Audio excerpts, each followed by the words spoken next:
Back now with the Roundtable. Let's go quickly around the table. George, what's on your radar this week? As the immigration debate intensifies, two Republican names to look for: Raul Labrador from Idaho, Hispanic background, concerned, for example, about access to health care for people who illegals made legal. Orrin Hatch, Republican of Utah, worried about back taxes to be paid. These are just examples of the kind of amendments that are going to clog up the works.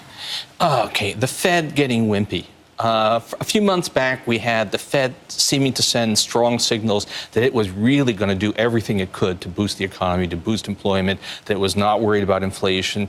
And for the last week or so, we've been getting signals, intentional or not, that suggest, well, you know, maybe not so bad. Maybe we'll start tapering. That's the word that we have right now, which is affecting expectations really badly, not what we wanted to hear. You think it's too early for that? Looking at, as you know, the awful tragedy in Santa Monica where the people got killed that would happen, I'm hoping that we're going to revisit this conversation about guns, especially in light of the idea that basically we're willing to give up civil liberties to potentially protect and have people access all these kinds of records, but we're unwilling to give up some sense of civil liberty to take guns out of the hands. And one of the things that really concerns me is what is going on with white males. Predominantly, this is being done by white males between 18 and 30 years old. I hope we can revisit this issue. Not a lot of evidence can happen right now. I'm looking forward to people starting to call government waste government stealing, because that's what it is. So many Americans have to debate whether to spend $1,000 to fix a leaky roof, but the government wastes money in these conferences. Let's start calling them parties. They're not conferences. And I want journalists to stop thinking, well, it's just $4 million, it's chump change. That's not chump change. To real Americans, even $1,000 is a lot of money. Student loan rates on Stafford loans are due to double by July 1st if Congress does not act.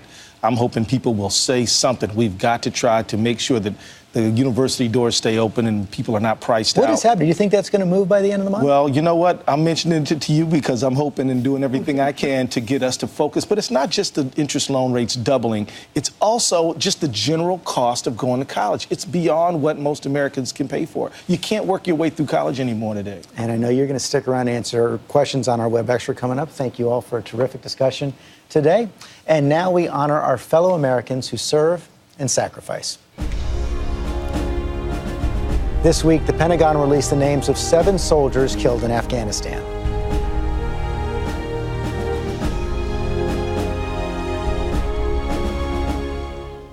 That is all for us today. Thanks for sharing part of your Sunday with us. Check out World News with David Muir tonight, and I'll see you tomorrow on GMA.